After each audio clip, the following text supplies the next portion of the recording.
welcome to another edition of World Talks here on TVP World. I'm your host, Benjamin Lee, and please join me and my guest on this next interview. Amid mounting pressure to secure Ukraine's future amid dwindling Western aid, Brussels is scrambling to put trillions in frozen Russian assets, mostly held by Euroclear in Belgium, to work. The plan, a reparations loan of roughly 90 billion euro, financed by frozen Russian state funds, to shore up Kyiv defense and reconstruction. But legal, political, and diplomatic minefields stand in the way. Joining us today on TVP World to shed light on the risk and implication is Tomasz Włostowski, managing partner at Eurostrategies with long-standing expertise in EU sanctions as well as international trade law. Hello and welcome to TVP World. Hello, thank you for having me. So can you help us understand how legally defensible is this European Commission's proposal to essentially create a reparations loan mechanism using frozen Russian assets instead of just opting to outright confiscating it? Well, we have two major legal issues that are sort of controversial in this proposal. So the first one is the Commission says we're not confiscating the Russian assets. And basically, so this is a trick that the Commission is using, and they're utilizing the complexity, I think, of the banking and financial world. So essentially what the Commission is saying is, look, what the Russian central bank has in Europe, they don't actually own the assets. That's not what they have. What they have is a right to get those assets from us, and we have a duty to give them those assets back. Now, the assets themselves, that's a separate topic, and they're sort of sitting in Euroclear in Belgium, and they're sort of separated from this discussion. So basically, what the European Commission is saying, it says, look, you have a right to get the money from us, and we have an obligation to give it to you, and we're not going to touch this. But what we're going to do is we're going to take your money and give it to the Ukrainians. So the money is going to disappear. It's going to go as a loan to Ukraine, but your right to get the money stays intact. So that's essentially what the Commission says. So sort of that's the first complexity, because we sort of understand this at a human level, in a sense. For example, when we sort of put our money in a bank, the bank never actually has that money. I mean, that money is being used by the bank, it's being lent to other banks, it's being invested and so on. So the money that we're putting in the bank, it's not actually there. We know that, right? So the Commission is using the same concept here. It says, okay, the Russians have sort of an account, and in theory, they have some money on that account, but the money itself is gone, and we're giving it to the Ukrainians. So essentially, that's, I think, the first complexity. We understand it at a human level, but at the same time, it's very difficult to say we're not actually sort of confiscating that money because, and this is the second part, the Commission also says, well, we're going to give the money back, but that's provided that Russia pays reparations to Ukraine. So again, that's a conditionality that normally wasn't there when the Russians were putting the money in Europe. So it's quite a difficult, I think, concept to say, look, we're not confiscating the money, but at the same time, I think the Russian claim to the money is being severely affected. So that's number one. That's the first complexity. The second legal complexity is somewhere else, and that's about sort of sanctions and a way to circumvent the sanctions, because essentially this whole thing works as long as we have frozen the Russian assets. The moment the sanctions are dropped, we have to give the money back to the Russians. And if the money is being lent to Ukraine, we cannot give the money back. So essentially what the Commission is doing now to circumvent the threat of a veto from Hungary or some other member states that need to prolong European sanctions every 6 months, essentially what the Commission says is it invokes the special article of the treaties, Article 122, where it says, look, we are under an extreme situation in Europe. It's an extreme financial situation. We need to impose emergency measures. And because of that, we are going to sort of adopt the special law that is essentially preventing any return of Russian central bank's money back to Russia. So to conclude, while we're saying we're not confiscating the money, we're also saying, look, this money needs to stay in Europe for the foreseeable time. Right, so it does sound like there are some game of semantics there, trying to utilize and circumvent some of the rules using kind of some legal gymnastics. Do you think that this will also be even further complicated with the U.S. Washington administration now trying to pursue a peace negotiation? And if eventually, like you mentioned, some of these sanctions are lifted, if the plan does indeed get pursued, might actually create some problems down the line. Well, I think of course the U.S. Peace plan is basically a major accelerator, at least on behalf of the Commission here and some of the member states that are really.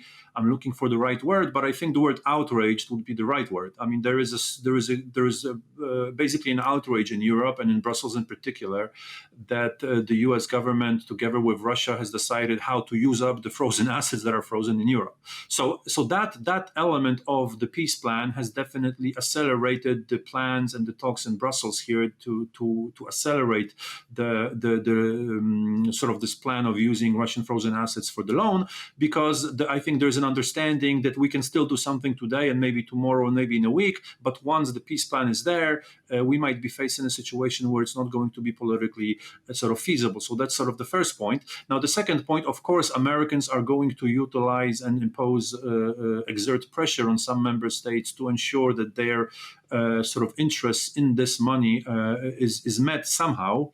And again, this is because the proposals we're discussing today, these are just proposals. So basically, this needs to go through the Council and through the European Parliament, and there are many sort of actors that can be sort of used to water down or change the provisions as we still see fit. And one more point that needs to be mentioned is, at the end, this money is going to Ukraine for budgetary purposes, but also for defense. And that money that's going for defense is going to be spent on military equipment.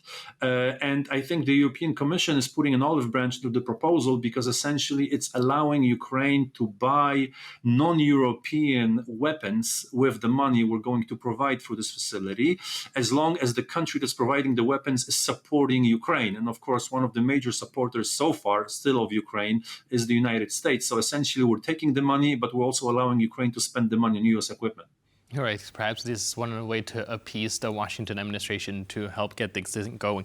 But given a worldwide view on property rights and international law, do you think that there's also a chance that this move might backfire reputationally for the EU, especially, like you mentioned, this on a human level does look like a lot of kind of lawfare and semantics in order to kind of make this work?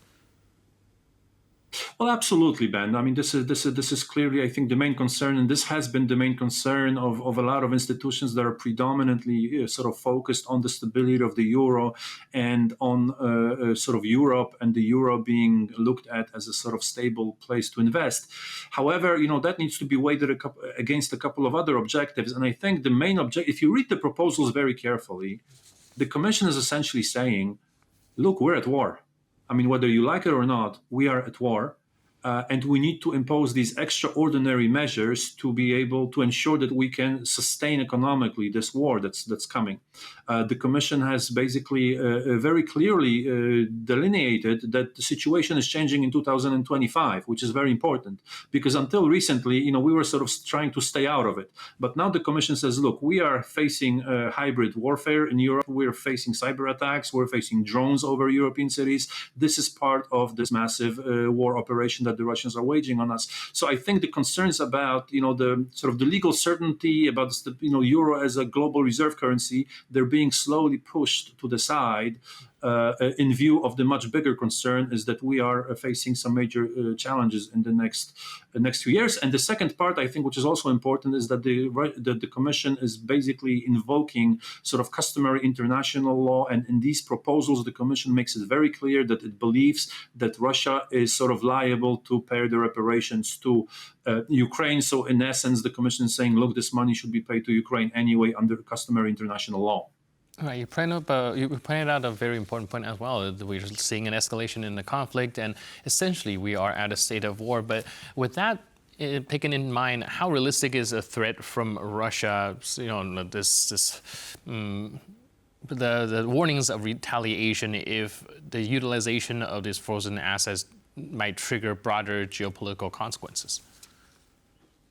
Well, look, I mean, this is, of course, a complicated question, but in essence, I think there is an understanding in Brussels, and not only in Brussels, but in a lot of the capitals, in particular in Central Europe, that we are already in a quasi-war. I mean, this is already happening, as sad as it is, and as much as we would like to avoid it, this is already happening. So, are the Russians threatening retaliation because of the confiscation of the assets? In essence, number one is we're saying we're not confiscating them. We're saying you can still get it back as long as you pay the reparations. But we've also already frozen these assets. I mean, these assets are not coming back to Russia anytime soon. They're frozen. So in essence, I mean, is it very different to say, well, now we're going to take those assets and use it to fund Ukraine?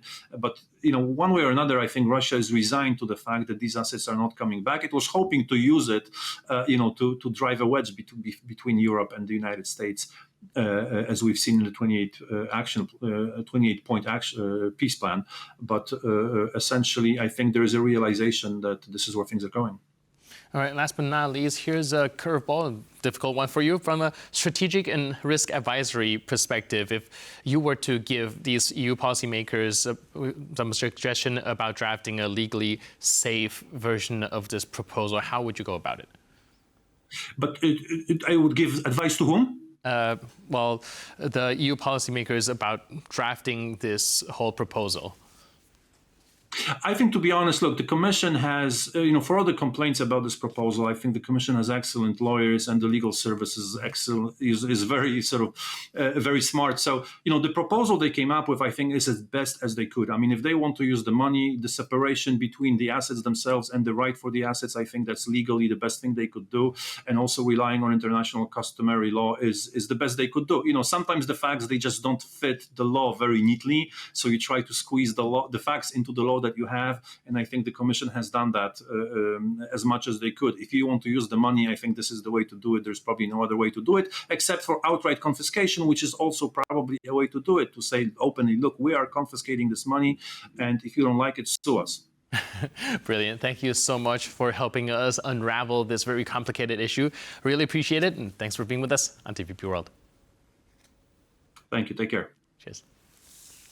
And thank you for tuning into this edition of World Talks. But for more news, update, and commentary, please stay tuned to TVP World.